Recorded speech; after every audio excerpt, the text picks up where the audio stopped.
Hey guys, tonight we begin with the story of a perfect machine, a brand new submarine called the USS Squalus, and the day that perfect machine tried to kill every man inside it. So before you get comfortable, take a moment to like the video and subscribe, but only if you truly enjoy what I do here.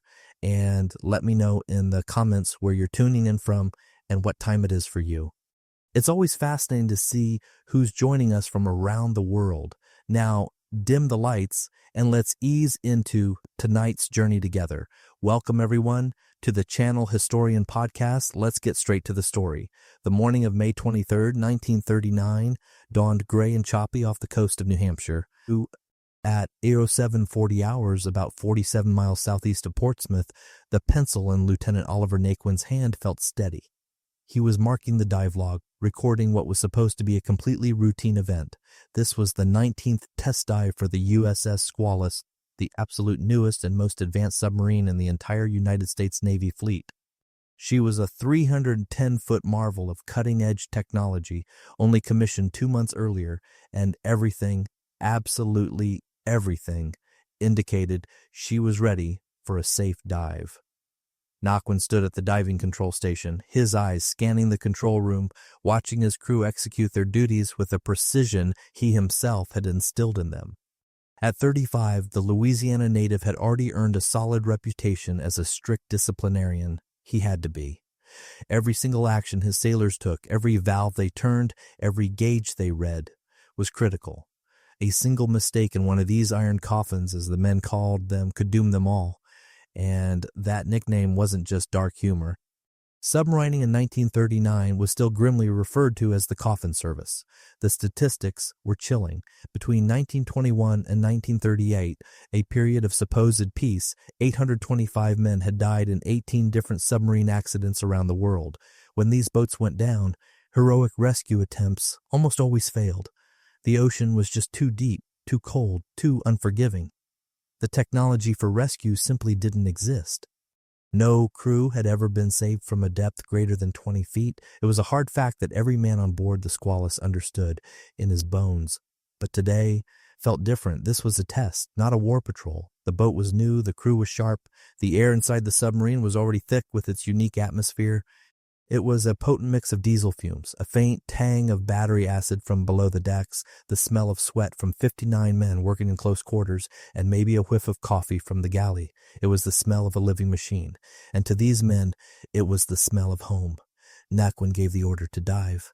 The klaxon horn blared its deep, resonant warning, a sound designed to cut through any chatter. Men braced themselves, their hands finding familiar levers and wheels. The deck tilted slightly forward, a gentle, familiar sensation. Outside, the gray waves of the Atlantic were replaced by a rush of green water past the thick glass of the periscope well. The sounds changed. The slap of waves against the hull vanished, replaced by a muffled, streaming sound, a deep whoosh, as the ocean embraced the 310-foot steel tube. The hull itself would have begun to groan and ping, small metallic sounds as the immense pressure of the sea began to squeeze it. These were normal sounds, the sounds of a healthy dive. Naquin watched the depth gauge needle begin its slow, steady sweep. 40 feet, 50 feet. The control room was a place of focused, quiet energy. Every man was at his post. The panel of indicator lights, nicknamed the Christmas tree, showed a solid wall of green lights signaling that every hatch, every vent, every valve exposed to the sea was properly shut, or so they thought. Historians still debate whether the incredible speed of the naval buildup in the late 1930s led to compromises in quality control or training. The technology was advancing so fast, perhaps faster than the instruction manuals and the deep institutional knowledge needed to handle it. These new fleet submarines were complex, powerful, and in some ways unforgiving of the slightest error, whether human or mechanical. The Squalus continued its descent, 60 feet. The pencil in Naquin's hand was still steady as he prepared to mark the log.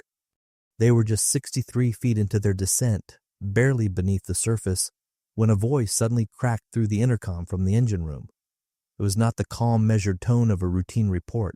The voice was tight, high-pitched with a kind of astonished panic. It shouted 3 words that would haunt Oliver Naquin for the rest of his days. 3 words that shattered the perfect morning and began the long nightmare. Take her up. The inductions opened. In an instant, the entire world changed. The words, take her up, the inductions opened, were a sentence of pure, undiluted impossibility. The main engine air induction valves were enormous.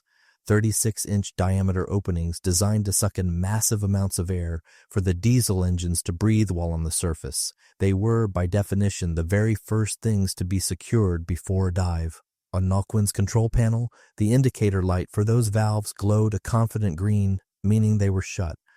The mechanical indicator, a pointer linked directly to the valve's operating gear, also showed closed. The systems, the checks, the technology all screamed that the submarine was sealed tight.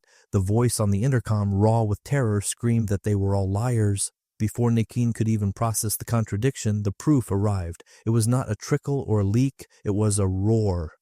The sound of a broken dam, the sound of the entire Atlantic Ocean forcing its way through a 3-foot wide hole and into the ship.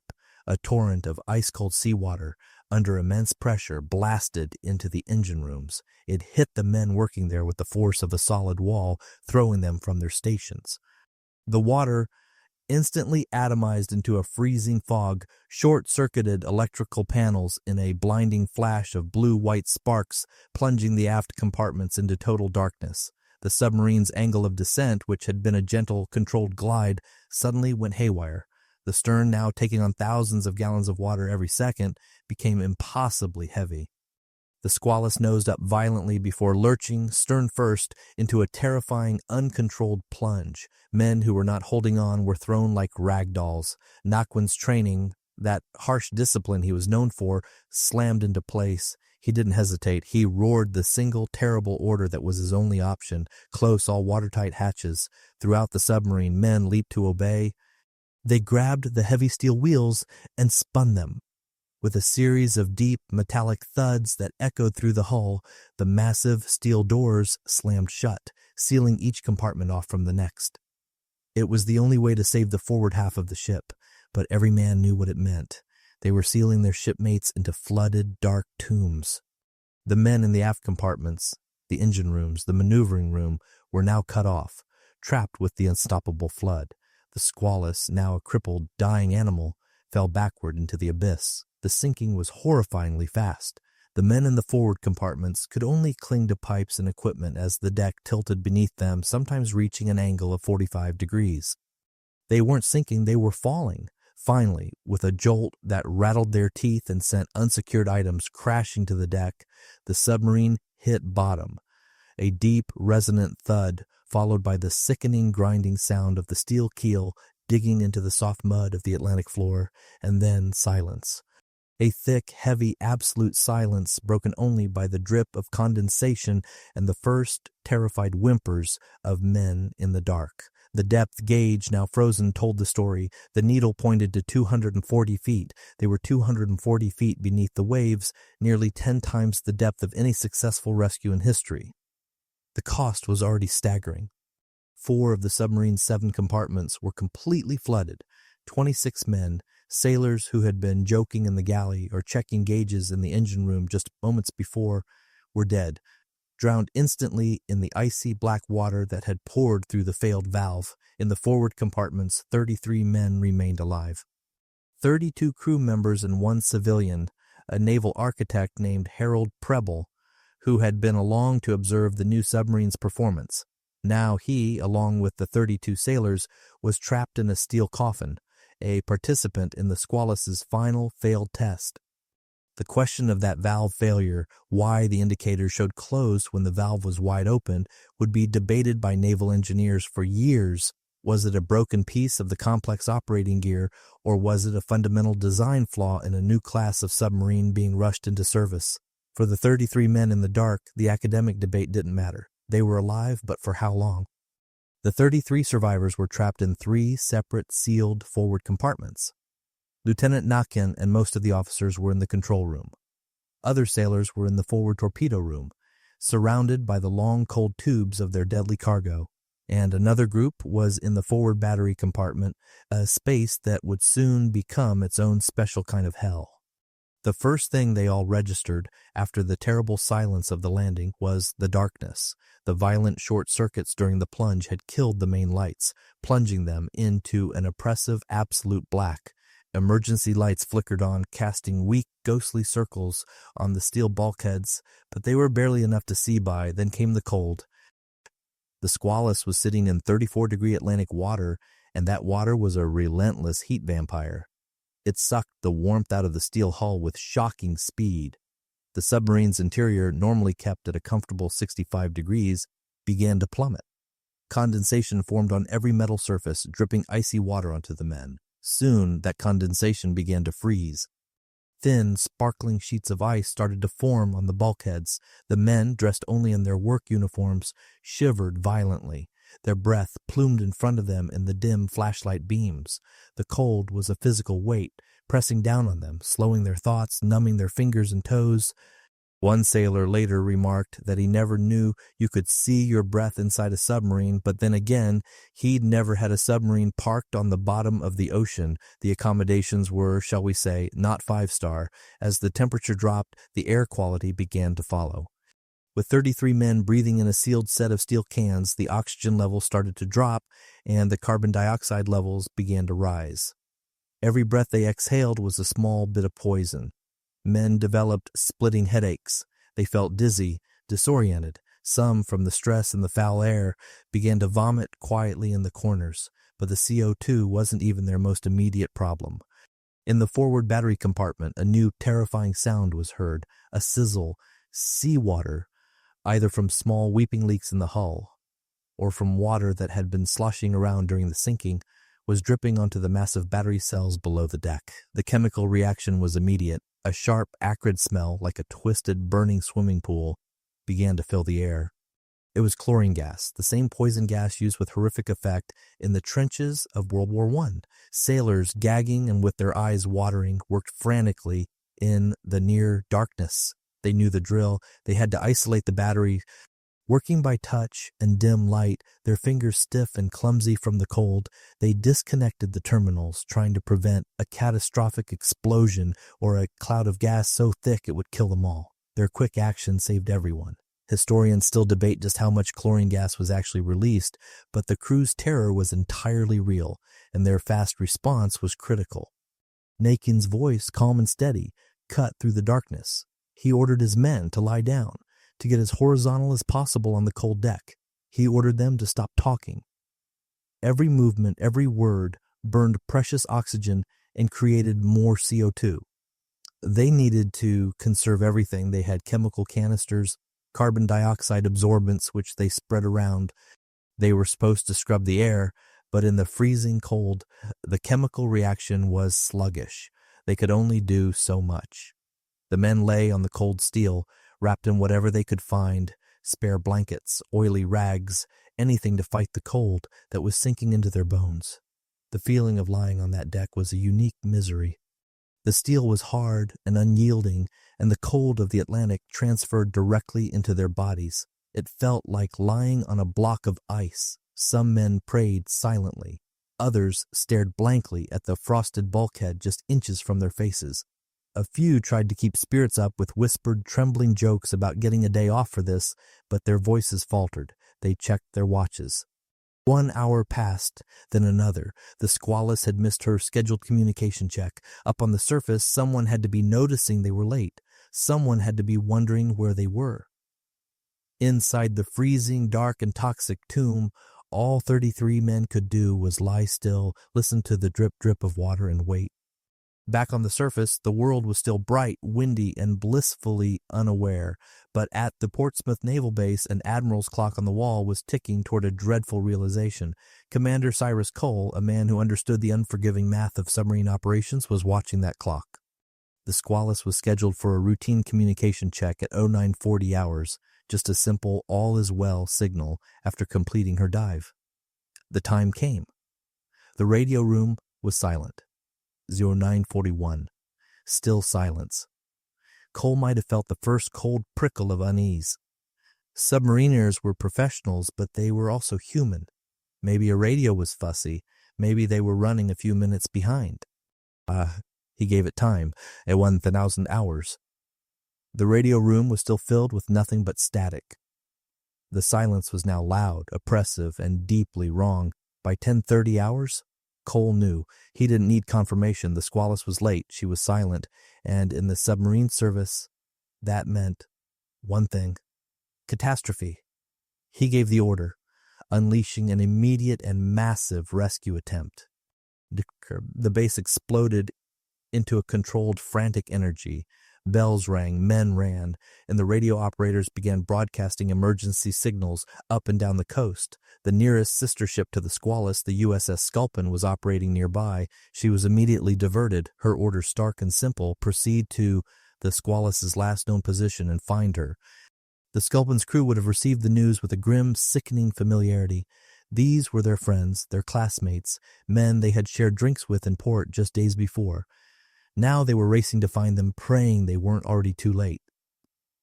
But there was a problem, a terrible, almost unbelievable problem that would prove nearly fatal. The Squalus's last transmitted coordinates, the very spot the Sculpin was now racing toward at full speed, were wrong, not just slightly off, but several miles away from her true location. Historians still debate the reason for this critical error. Was it a simple mistake in navigation by the Squalus's crew before the dive, a failure to account for the strong Atlantic currents, or was it a simple, devastating transcription error back at the base? Whatever the cause, the result was the same. The Sculpin was searching the wrong patch of ocean. For hours, the Sculpin steamed back and forth, cutting a precise grid pattern through the empty, rolling waves. Lookouts stood on the bridge, their eyes raw and watering from the constant scan of the horizon. The wind was picking up, and the cold, damp air was a physical slap to the face. It left the bitter taste of salt and diesel exhaust on their tongues. They were looking for anything: a smear of oil on the surface, a piece of debris, an emergency marker buoy. They found nothing. The Atlantic was vast and indifferent, and it kept its secrets well. As the day dragged on, the search grew more desperate. Back in Portsmouth, the grim news had leaked. The families of the 59 men aboard the Squalus began to gather at the naval base. Wives, mothers, and children. Their faces were etched with a fear that needed no explanation. They stood in small, silent groups, the women trying to comfort each other, organizing coffee and food for the growing, grieving crowd that didn't even know if it was grieving yet. They were a submarine community. They all knew the statistics. They knew about the coffin service. And they all knew the one terrible fact that the Navy brass was now confronting. No crew had ever been rescued from a depth greater than 20 feet. If the Squalus was on the bottom, at her test depth, she was at 240 feet. She was beyond any proven rescue capability in the world. As darkness fell on May 23rd, a cold, starless night settled over the Atlantic. The families at Portsmouth waited. The men on the Sculpin, exhausted and cold, kept searching the wrong coordinates, and 240 feet below, 33 men lay freezing in the dark, their air slowly, steadily running out. Inside the Squalus, the 33 survivors were not just cold, they were being consumed by the cold. The ice was no longer just a thin sheen, it was a crust, visibly growing on the pipes and bulkheads. The air was becoming a thick, toxic soup. Every breath was a conscious effort, a shallow pull against a heavy metallic taste that coated the back of the throat. The carbon dioxide buildup was making them drowsy, a dangerous, sleepy fog that Nocquin had to fight. He knew the Sculpin was out there, but he also knew, with a sinking certainty, that they were searching the wrong place. His last reported position was miles off. They would never be found by accident. He had one last card to play. The submarine's designers, in a moment of grim foresight, had anticipated this exact nightmare. The Squalus was equipped with an emergency marker buoy. This wasn't just a simple float, it was a lifeline. Nocquin gave the order. In the forward torpedo room, men who could barely feel their hands in the freezing damp fumbled with the release mechanism. They cranked the gear, the metal screaming in protest in the dead quiet. Then, with a loud, hollow clang that vibrated through the entire submarine, the buoy was released. The men heard the high whining screech of a thin telephone cable unreeling, racing upward, pulling their only hope toward the distant, impossible surface. The sound was terrifying and beautiful. the sound of their last desperate message in a bottle. On the side of the bright yellow buoy, lettering painted in stark black declared, "Submarine sunk here, telephone inside." It was a bizarre, almost comically hopeful piece of technology, a telephone, to call the surface from 240 feet down. Back in 1939, getting a clear connection in a rainstorm was a small miracle. Now they were hoping for a party line to the bottom of the Atlantic. The buoy broke the surface sometime after midnight, a tiny, lonely speck of yellow in an ocean of black, choppy waves. It bobbed unseen for hours. The Sculpin was still miles away, her searchlights cutting uselessly through the dark. The men in the Squalus could only wait. The air was getting worse. The chemical absorbents were losing their fight. Men were breathing in short, shallow gasps. The feeling of breathing that air was a unique misery. It felt like trying to inhale through a thick, wet wool blanket. It didn't refresh, it only postponed suffocation. Your head throbbed with a dull, constant ache. Your lungs felt heavy, as if filling with fluid. It was the feeling of slowly drowning, but from the inside out. Then, at 0400 hours on the morning of May 24th, a lookout on the Sculpin, his eyes rubbed raw, spotted a flicker of smoke. The Squalus crew had also managed to release chemical smoke flares. Guided by the smoke, the Sculpin finally found it, the bright yellow buoy, bobbing right where it was supposed to be. Imagine the scene on the Sculpin's deck. Sailors, in wet weather gear, their faces grim, hauled the buoy close with a grappling hook. They saw the words, "Telephone inside." They must have thought it was a joke. They opened the small watertight hatch, and there it was, a standard-issue telephone receiver. A sailor picked it up, and in the dark, freezing tomb 240 feet below, a bell rang. It must have sounded like an angel's trumpet. Lieutenant John Nichols grabbed the receiver. His voice was hoarse, weak from the bad air. He managed to get out the vital information. 33 men alive. Forward compartments, 26 dead, and aft 240 feet down, air running out. He then went to get Lieutenant Nakin, and Nakin took the phone, the commander, to the very last. He greeted the Sculpin's captain. His voice steady despite the freezing cold and the toxic air. He had just seconds to speak. He confirmed his identity, he confirmed his situation, and then the cable snapped. The rough seas, the tension, the strain of the two vessels, one on the surface, one on the bottom, was too much. Historians still debate the exact cause, whether it was the choppy waves or the maneuvering of the Sculpin, but the result was the same. The line went dead. The call was dropped. The survivors were plunged back into crushing absolute silence.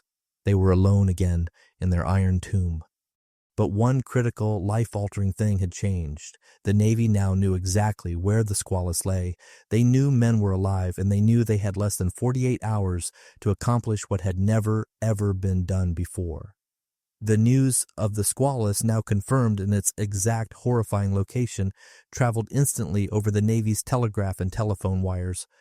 200 miles south in Washington, D.C., a phone rang in a cluttered office at the Navy Yard. It rang in the office of Lieutenant Commander Charles Bowers Momsen, a man who, at that very moment, was the single most important person in the world to the 33 men freezing in the dark. The call that would define his legacy had finally come. Momsen, known to everyone as Swede, had spent his entire career preparing for exactly this moment. It was a moment he prayed would never come, but one he knew with a submariner's grim certainty was absolutely inevitable. Momsen was not your typical Navy officer. He was an obsessive, a visionary, and to some of the brass, a bit of a crank. His obsession was submarine rescue. He had graduated from the United States Naval Academy in 1919, a year early because of World War I, and his path led him straight to the submarine service, which he entered in 1921. By 1923, he had his first command, the submarine 015, and then on September 25th, 1925, his entire world changed. The USS S-51, a sister ship to the submarine S-1 that Momsen would later command, was operating on the surface near Block Island. In the dark, she was struck by the freighter city of Rome. The impact was catastrophic. Tearing a huge gash in the submarine's side, she sank in seconds, coming to rest in 130 feet of water. Momsen was ordered to take a submarine to search for the crippled vessel. He found the wreck site not by sonar, which was primitive, but by the telltale sign that every submariner dreaded, a smooth, iridescent oil slick shimmering on the surface, marking the grave of the men below. Divers were sent down. They heard tapping. Men were alive inside. But the divers were helpless. The technology to save them did not exist. They were too deep. The rescue was impossible.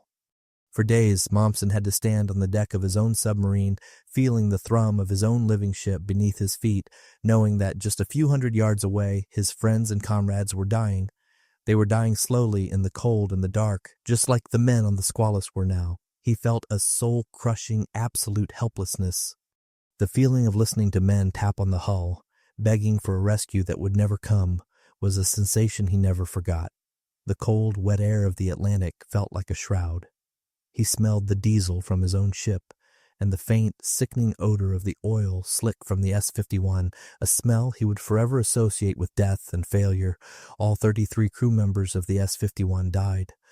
That feeling of utter helplessness sparked a fire in Momsen, an obsession that would define his life. He began working on rescue equipment during his off-duty hours. He was determined with a white-hot fury that no other submarine commander should ever have to stand on a deck and listen to his men die.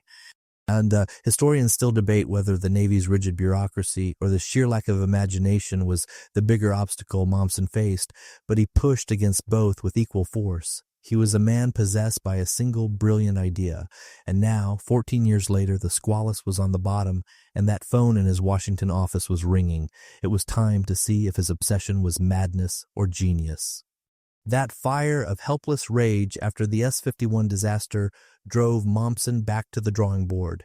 He knew he couldn't stop the ocean, he couldn't stop collisions, but he could perhaps give the men a fighting chance. His first focus was not on rescuing the submarine, but on letting the men rescue themselves. If the submarine was a tomb, the men needed a key to get out. His work resulted in his first great invention, a one-man breathing device. It was a brilliantly simple and elegant piece of engineering, an oblong rubber bag that you wore on your chest. It recycled your own exhaled air. You breathed into a tube, the air went into the bag, passed through a canister of soda lime, which chemically scrubbed the carbon dioxide out, and then you rebreathed the remaining oxygen. The press, which loved this kind of dramatic life-saving tech, enthusiastically nicknamed it the Momsen lung. Between June 1929 and September 1932, Momsen developed and personally dangerously tested the lung. He didn't just test it in a tank. He took it into the open ocean, performing a test descent from a depth of 200 feet. We have to pause and imagine what that felt like. At 200 feet, the water pressure is over 88 pounds per square inch, crushing your body. The water's cold and dark. You are alone, trusting your life to a rubber bag and a packet of chemicals. The sensory experience must have been overwhelming. The thick, rubbery taste of the mouthpiece, the claustrophobic feeling of the mask pressing on your face, the sound of your own breathing, unnaturally loud, bubbling in the confined space of the bag. The air you inhale is warm and strangely moist from your own recycled breath, tasting faintly of the metallic, dusty soda lime. You exhale and you feel the bag on your chest inflate. You inhale and you feel it collapse. It is a closed, intimate, terrifying system, and all around you is the crushing, silent, cold, green-black of the deep. Momsen did it. He proved it worked. The Navy, finally impressed, awarded him the Distinguished Service Medal in 1929. The Momsen lung was a triumph. But even as he was being celebrated, Momsen knew it wasn't enough. The lung had severe limitations. It required the submariner to be conscious, calm, and well-trained, and it required him to make a long, dangerous, free ascent through water that could kill him from the pressure, the temperature, or the bends. What if the men were trapped? What if they were injured? What if the hatch was damaged and they couldn't get out? What then? As if the universe decided to validate his worst fears, another disaster struck. In December 1927, the USS S4 was conducting sea trials off Cape Cod when she was accidentally rammed by a Coast Guard destroyer, the Paulding. The S4 sank immediately, bottoming in 110 feet of water. This time, there was no search. They knew exactly where she was, and this time it was somehow worse than the S-51. Divers, working in the brutal, icy cold of a New England winter, were on the wreck within hours. They descended into the frigid dark water. One of the divers, a man named Martin Eady, put his brass helmet against the steel hull of the forward torpedo room, and he heard it, faint but unmistakable, tapping. Tap, tap, tap. Tap, tap. Men were alive inside. 6 sailors. They were trapped, but they were alive, and they were signaling. Eady tapped back on the hull with a hammer. The men inside tapped back. For a brief, incredible moment, 2 worlds touched. The diver, alone in the crushing cold, and the 6 men, alone in the crushing dark. But the diver couldn't get in. There was no way. All 40 men on the S4 were supposed to die, but these 6 men refused. They tapped for days. The divers could hear them begging for rescue. But then a brutal winter storm blew in. The gale made the surface untenable. The rescue ship, the Falcon, the very same ship that would later race to the Squalus, was tossed about by massive waves. The divers couldn't work. They were forced to wait. For 24 hours, then 48. They sat on the heaving deck, knowing the men below were dying.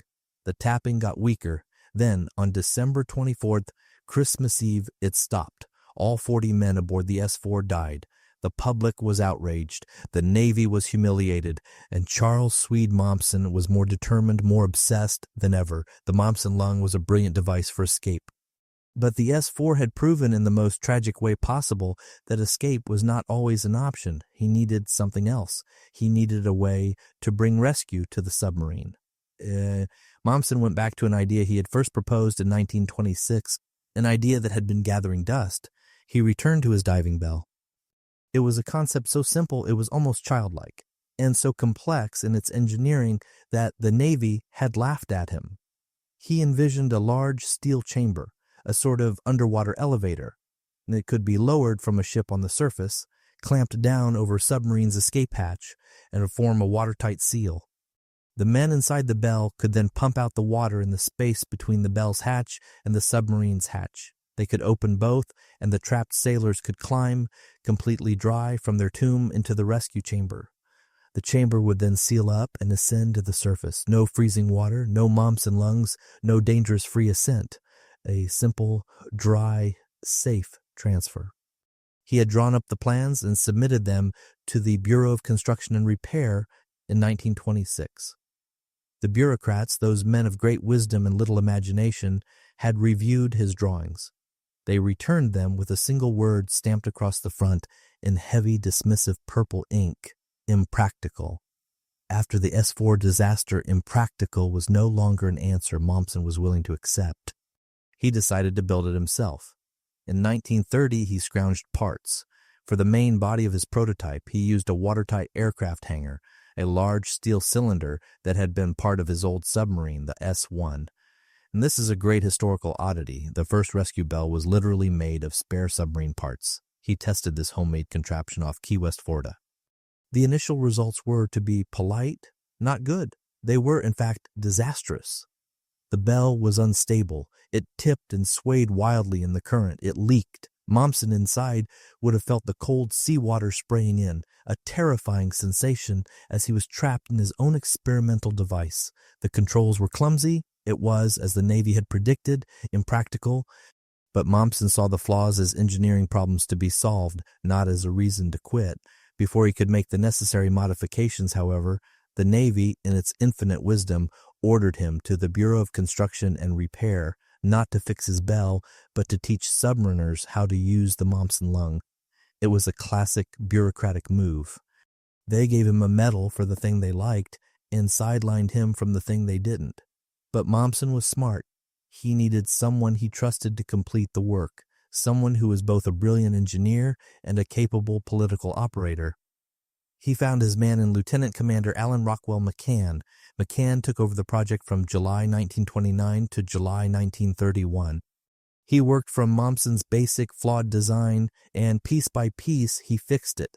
He incorporated all of Momsen's recommended changes and added his own. He put in a floor bulkhead to prevent the wild tipping. He added a pneumatic winch for much better control. And most critically, he designed a thick, heavy rubber gasket embedded into a circular groove on the bottom edge. When the bell was winched down against the flat mounting ring welded around a submarine's hatch, this gasket would compress, creating a perfect watertight seal. When the redesigned, perfected, and now practical diving bell was completed in late 1930, the Navy proudly introduced it. They called it the McCann Submarine Rescue Chamber. It's a small, funny historical detail that Momsen, the man who had the original idea, who fought for it, who built the first prototype, got his name on the lung, while McCann, the brilliant engineer who perfected the bell, got his name on the chamber. Historians still debate the internal politics of the naming, but it's likely Momsen was just happy the thing finally existed. Through the 1930s, these McCann rescue chambers were built and distributed to submarine rescue ships. The USS S4, the very ship where 6 men had tapped out their lives, was raised, reconditioned, and became a floating test laboratory.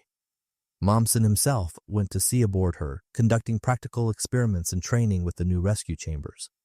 But by 1939, despite all the training, all the drills, all the money spent, the McCann rescue chamber had never once been used in an actual emergency.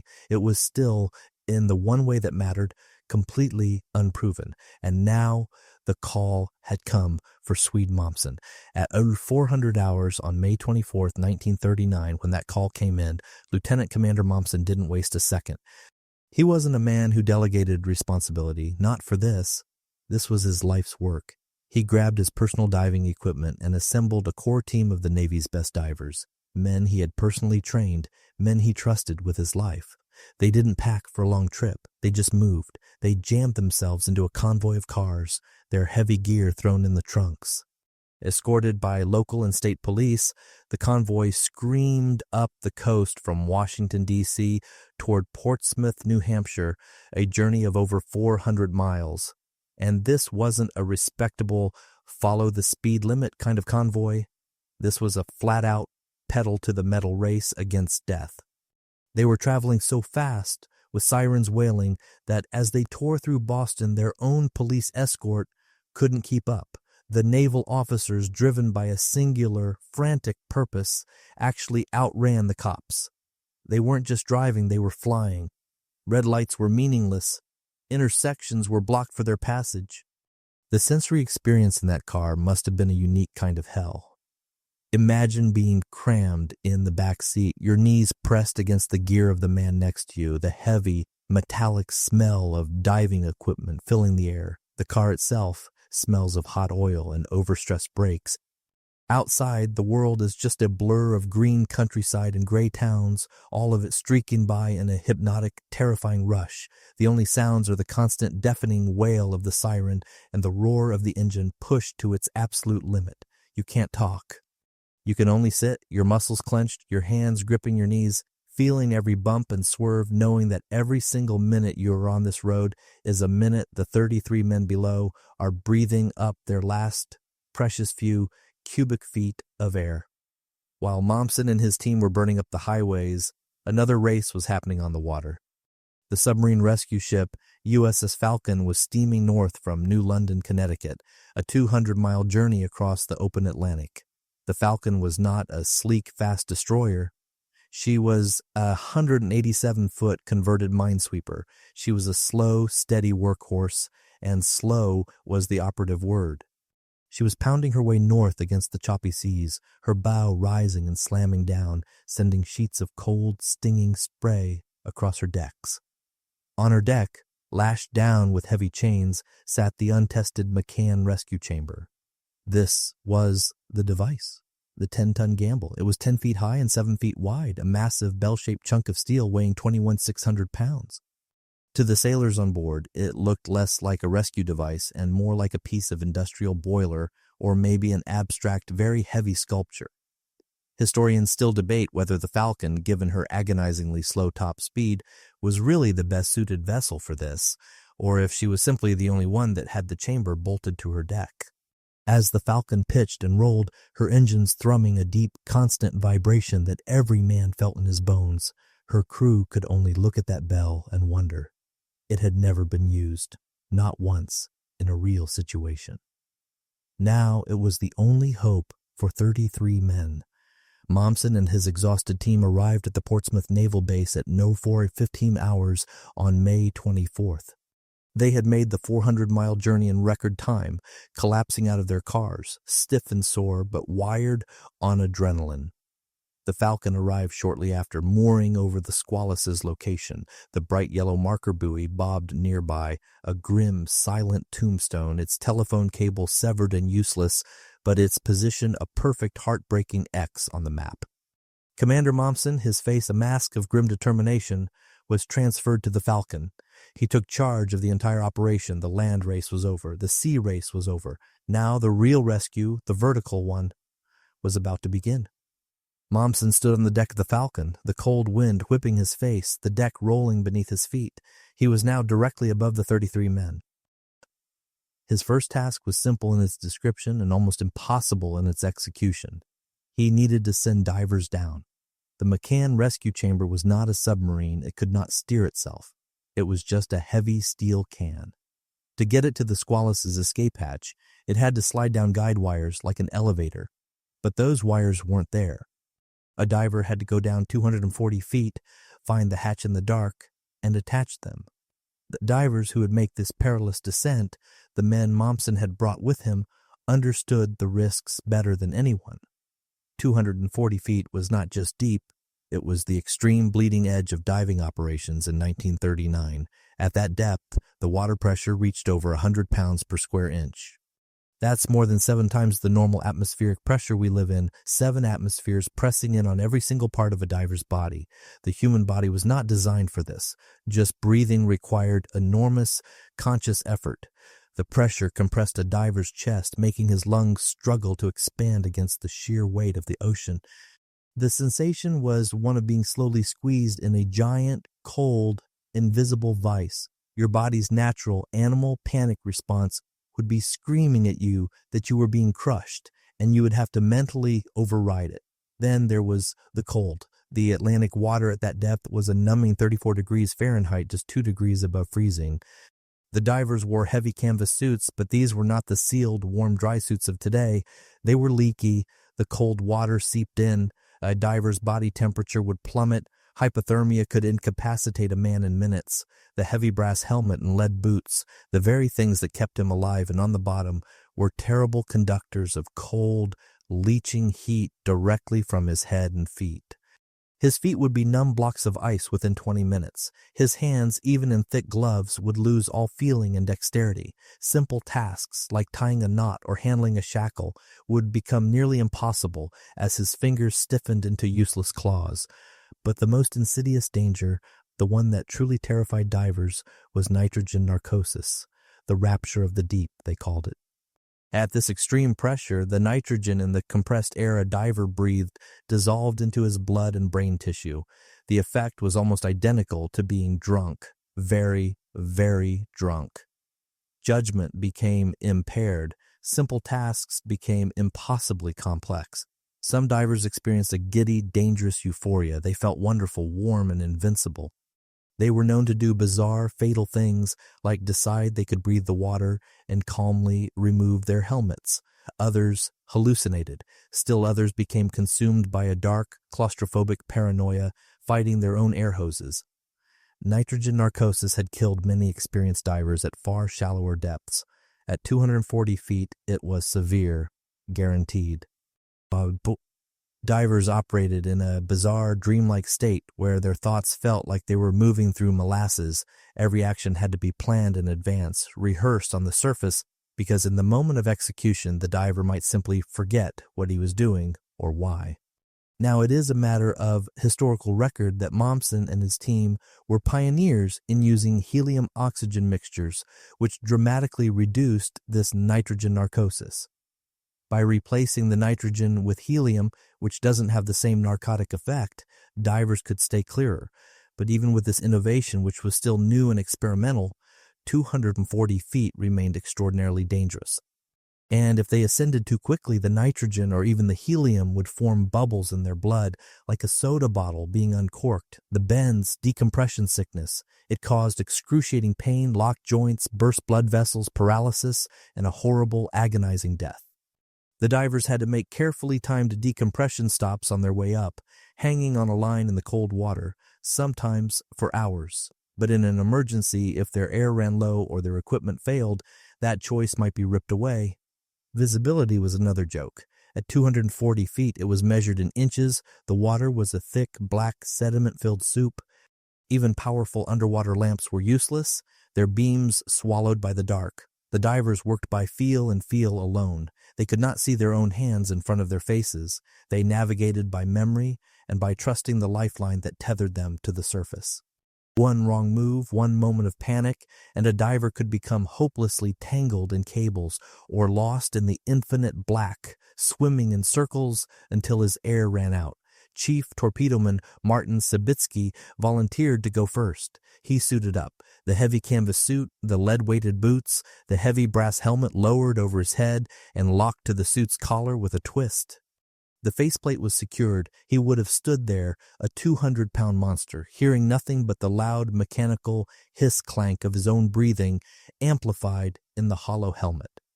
At 1100 hours, Sabitsky began his descent, stepping off the platform and vanishing into the black water. On the Squalus, 240 feet below, the 33 survivors were lying in the suffocating dark, their entire world reduced to the freezing cold and the foul, metallic taste of the air. Then they heard a sound. It was not a sound that belonged. It was a heavy, dull, metallic clang, a sound that came from outside the hull. It was the sound of Martin Sabitsky's lead boots landing on their deck. The men inside would have frozen, their hearts pounding, wondering if it was real, wondering if it was just the hull groaning under the pressure. Then they heard another clang, and the faint scraping sound of a man moving slowly across the deck above their heads. They cheered. It was a weak, hoarse, breathless sound from men who had been ordered not to speak, but it was a cheer. Some living human was outside. Sabitsky was working in a world of absolute zero. Zero light, zero warmth, and zero room for error. He was operating entirely by touch. His hands, already numb blocks of wood inside his thick gloves, fumbled across the cold steel, feeling for the raised outline of the forward escape hatch. He was breathing the helium-oxygen mix, which had its own bizarre, disorienting side effect.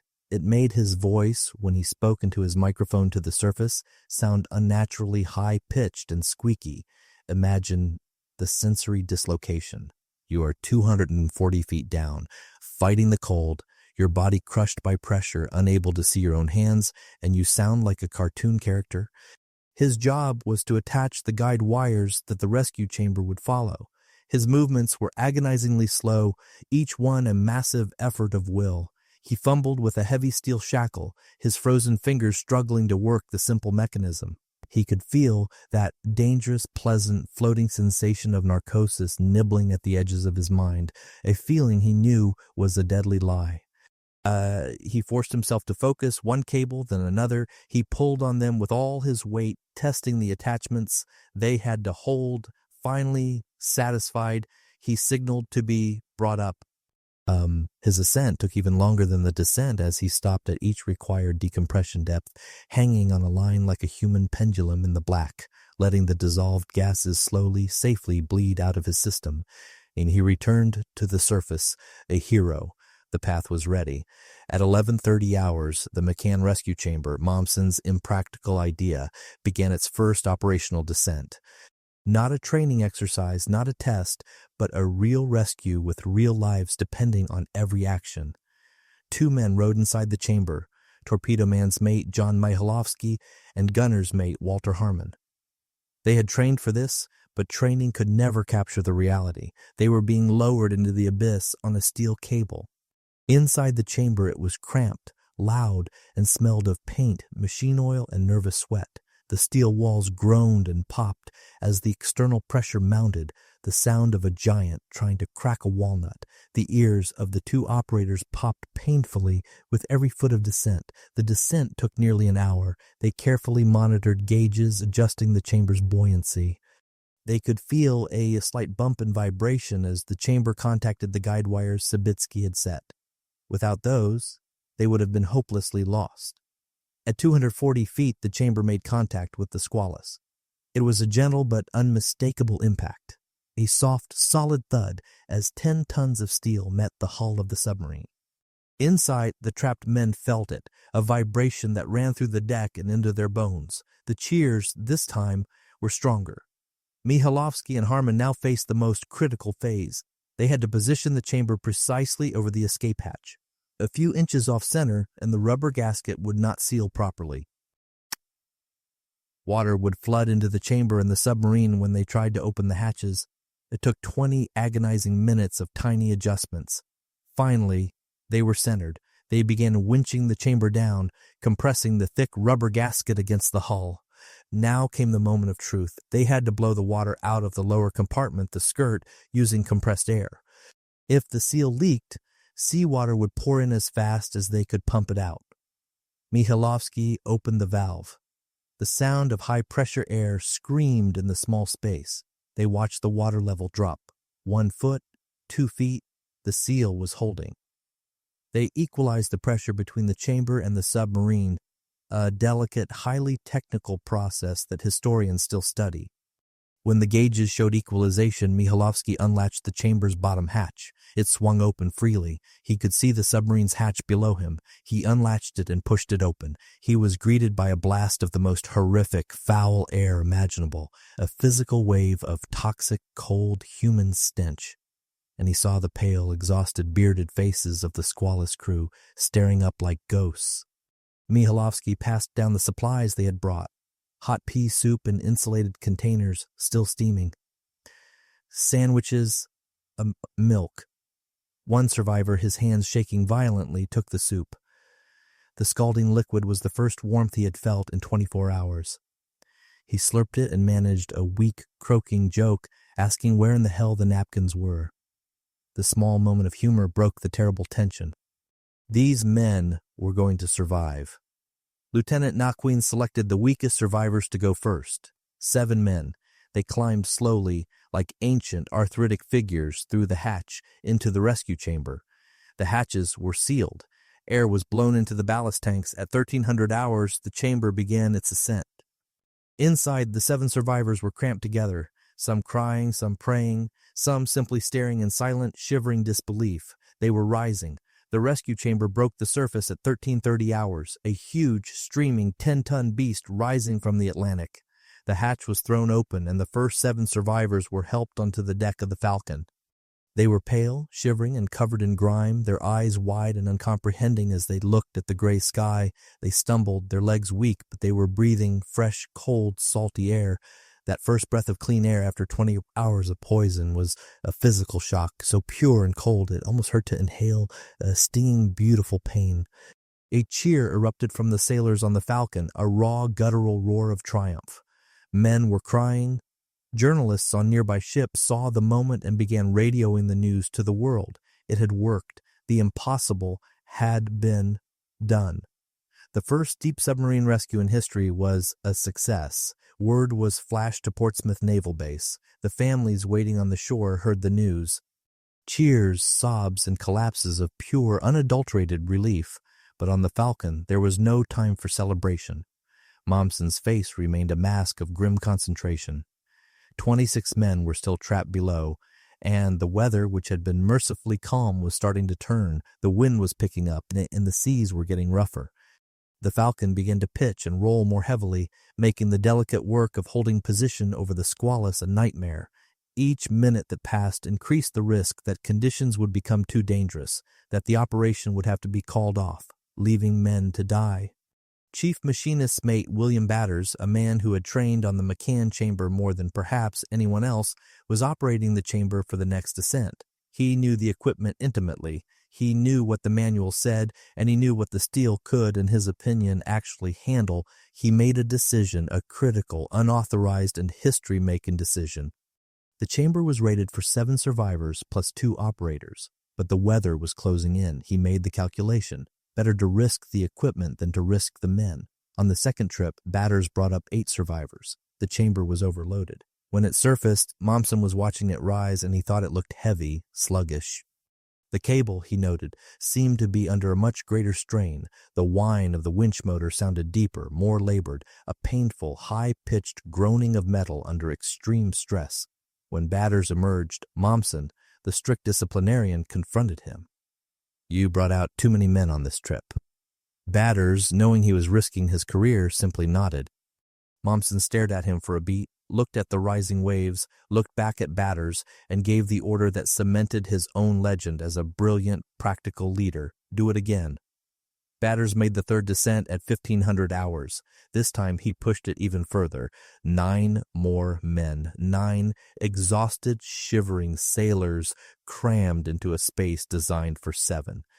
The atmosphere inside the chamber on that third ascent must have been unbelievable. The men were packed in, shoulder to shoulder, unable to move. The small space was thick with the combined smell of unwashed bodies, fear, sweat, and the faint, lingering odor of the hot pea soup.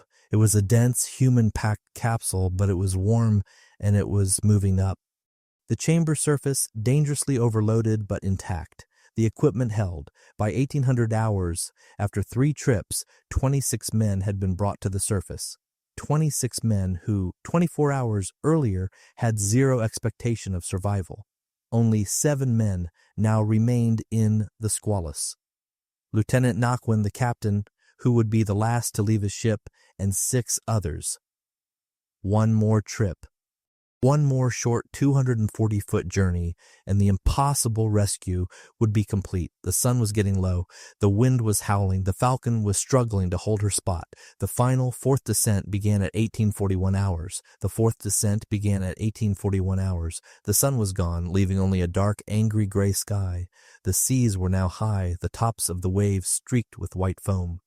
The Falcon was bucking and heaving, a deep, sickening, rolling motion that made the simple act of standing on deck a challenge.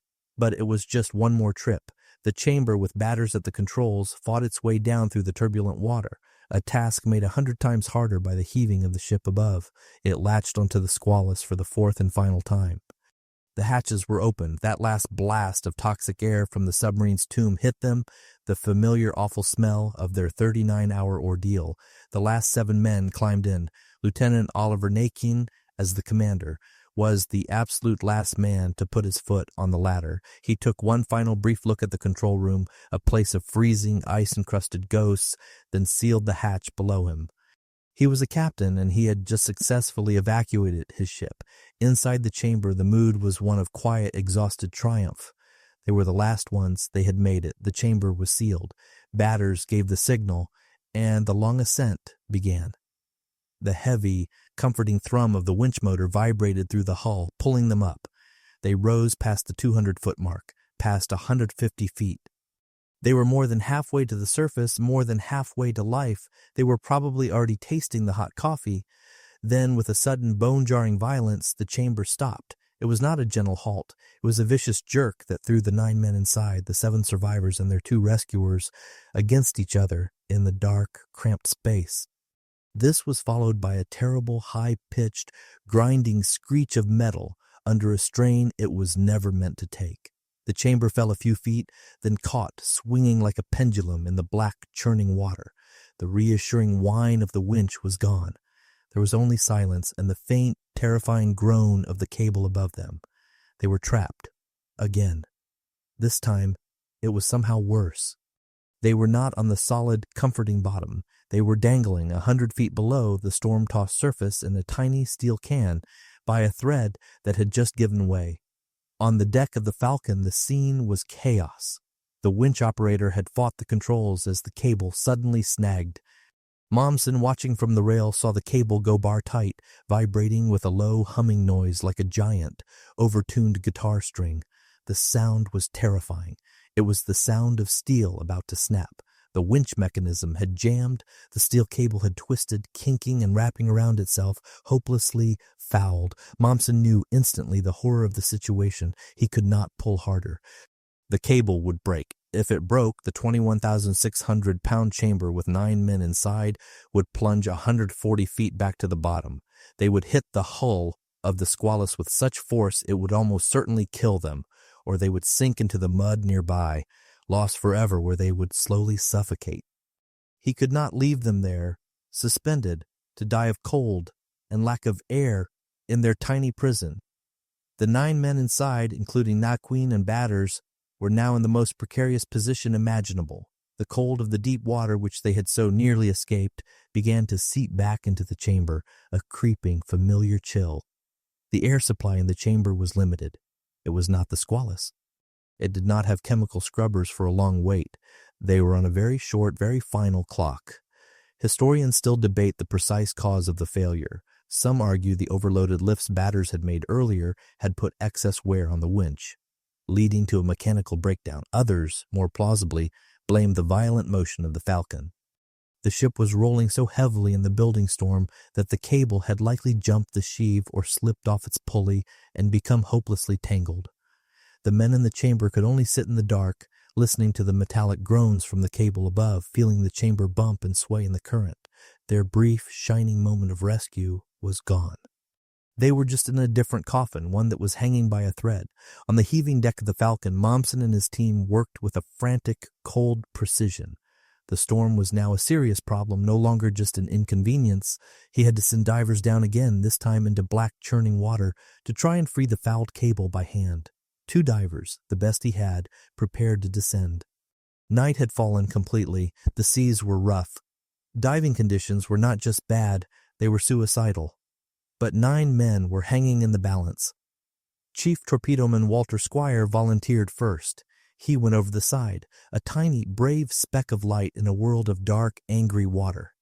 He descended, fighting the powerful, chaotic currents which slammed him around, making his own lifeline a dangerous tangle. He found the fouled cable, a horrific, twisted knot of steel wrapped around itself, groaning and creaking with the tension. He worked in the pitch black, his hands beyond numb, his mind clouded by the narcosis, trying to free the impossible knot. His efforts, if anything, made it worse. He accidentally sent the chamber bouncing off the Squalus's hull, a terrifying, violent impact that threw the men inside against the steel walls. Torpedoman's mate Jesse Duncan went down next. His job was to try and cut or remove the broken wire completely.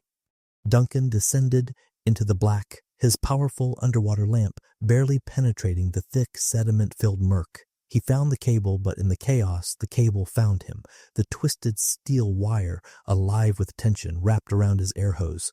He was trapped. He was entangled. He was 100 feet down, in the dark, and his air supply was now being choked off by the very thing he was trying to fix. He fought, panicking, a feeling he had been trained to suppress, but which now took over. Running out of air, delirious from narcosis, he barely managed to free himself. He was hauled back to the surface, unconscious, and had to be revived on the Falcon's deck. He had almost died. A 3rd diver was sent down. He, too, was unsuccessful. The fouled wire was too damaged, the conditions too dangerous. It was impossible. The divers had failed. The men in the chamber had now been suspended in the dark, cold water for over 3 hours. They were exhausted, terrified, and some were beginning to suffer from the carbon dioxide buildup as their limited air scrubbers failed. The situation was critical. Momsen stood on the deck, the wind and spray whipping his face. He had no other options. And the divers couldn't fix it. The winch was broken. The men below were dying. And he looked at the cable, that single, thin steel thread. He looked at the exhausted sailors on his deck, and he made a decision that was not in any manual. A decision that was pure, desperate, brilliant improvisation. He gave the order to lift the 600-pound chamber by hand. It was insane. It was like ordering his men to lift a locomotive. 6 men, including Momsen himself, grabbed the cold, wet, greasy cable. Their gloves were soaked, their hands were freezing, but they dug in their heels. "Pull!" Momsen roared over the wind. The 6 men heaved, their backs straining, their muscles screaming. The chamber did not move. It was too heavy.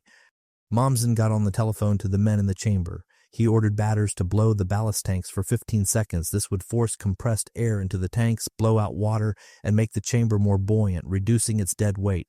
"Pull," he yelled again. The men pulled. The chamber moved slightly, just a few inches, before the weight settled again. "Blow ballast again."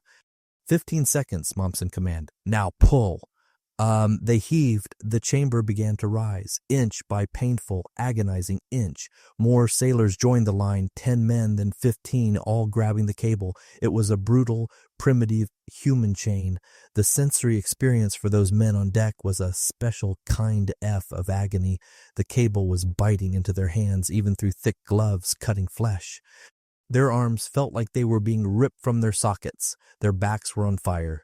The only sound was the howling of the wind and Momsen's voice calling out the cadence, "Pull, Hugh, rest. Pull in, rest." They hauled the chamber up through the dark water. 50 feet, 40 feet. The cable creaked and groaned, a high, singing, metallic shriek. Every man on that line feared it would snap, sending the 9 men to their deaths and taking some of their own fingers with it, but it held. At 00:30 hours in the dead of night on May 25th, 39 hours after the Squalus had first sunk, the McCann rescue chamber broke the surface for the final time. It wallowed in the waves, a huge, dark, victorious beast. Watch, Lieutenant Oliver Nakin and the last of his men were lifted onto the deck of the Falcon. They were alive. They were all alive. All 33 survivors had been rescued. 4 separate trips to a depth of 240 feet. A 13-hour nonstop operation that had pushed men and machines to their absolute breaking limits. The impossible had been achieved. The rescue of the 33 men was a miracle, but the story of the Squalus was not finished. On the bottom of the Atlantic, 26 men remained entombed in the flooded aft compartments. The Navy made the decision, a decision driven as much by honor as by engineering, to attempt something that seemed even more impossible than the rescue. They would raise the submarine. The salvage operation, also directed by the now legendary Swede Momsen, took 4 agonizing months. It was a brutal, relentless fight against the sea. Divers made hundreds of descents to that 240-foot mark, working in the cold and the dark to attach massive lifting pontoons to the submarine's hull. It was dangerous, grueling work. Several divers suffered from the bends. Some were permanently injured, but they did not stop. On September 13, 1939, the Squalus, buoyed by these giant pontoons, broke the surface, emerging like a ghost from the deep. She was towed back to Portsmouth and placed in dry dock. With the water gone, the investigation could begin.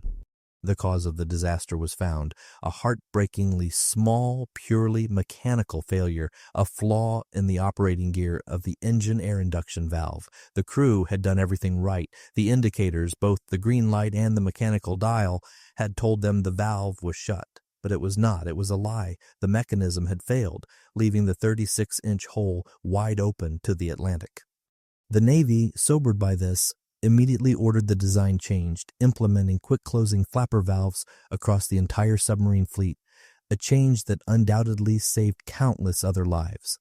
The grim task of recovering the 25 bodies from the aft compartments was completed. The 26th man was apparently swept out to sea during the salvage and was never found. But the Squalus, even after all this death and disaster, was not destined for the scrap heap. In one of history's oddest and most defiant chapters, the Navy repaired her. They refitted her, gave her new equipment, and on February 9, 1940, she was recommissioned with a new identity, the USS Sailfish. The Sailfish went on to serve with incredible distinction throughout World War II, conducting 9 war patrols and earning a Presidential Unit citation. But her story holds one final tragic irony. On December 4, 1943, the Sailfish torpedoed and sank the Japanese aircraft carrier Chuyo. It was a major victory. What the Sailfish crew did not know, and could not have known, was that the Chuyo was transporting American prisoners of war. Among those prisoners were survivors from the USS Squalus, the very ship that had first located the Squalus and stood by during the rescue. The rescuer had been saved only to, years later, unknowingly participate in the final doom of her original saviors. Oliver Naquin never commanded another submarine, but he survived another naval disaster at the Battle of Tassafaronga and rose to the rank of Rear Admiral. Charles Swede Momsen, the man whose obsessive, impractical ideas had been so completely vindicated, became a true naval hero. He went on to fix the Navy's faulty torpedoes, commanded the first American submarine Wolfpack, and retired as a vice admiral. He died, fittingly, on May 25, 1967, the 28th anniversary of the day his rescue chamber brought every last man home. His other invention, the Momsen lung, would go on to save its first lives in combat from the sunken USS Tang in 1944. The Squalus disaster, born of a tiny mechanical flaw, ultimately forced a revolution in safety, proving that no one, not even a man 240 feet down, was ever truly beyond hope. And so the story of the Squalus and the sailfish comes to a close. It is the story of a perfect machine that failed, and of the imperfect, stubborn, and brilliant men who refused to fail with it. It reminds us that for every disaster, there are people like Swede Momsen working in quiet offices, preparing for days they hope will never come, and that on the worst day, it is that preparation, that stubborn, irrational hope that brings us back to the surface. The 33 men who were saved went on to live long lives, to have families, to see a world their shipmates in the aft compartments never did, all because a team of divers and a man with an impractical idea refused to listen to the word impossible. Now, as the lights are low and the day is done, let that thought settle. Let the sound of the ocean not as a place of cold and pressure, but as a vast rhythmic and distant sound ease your mind. Let go of the day's troubles. Let the story of those men, their ordeal in the dark, and their final triumphant rescue fade into the background. All that matters now is the comfort of your bed, the stillness of the room, and the slow, steady rhythm of your own breathing. There is nothing left to do. There is nothing left to solve. There is only rest. Good night.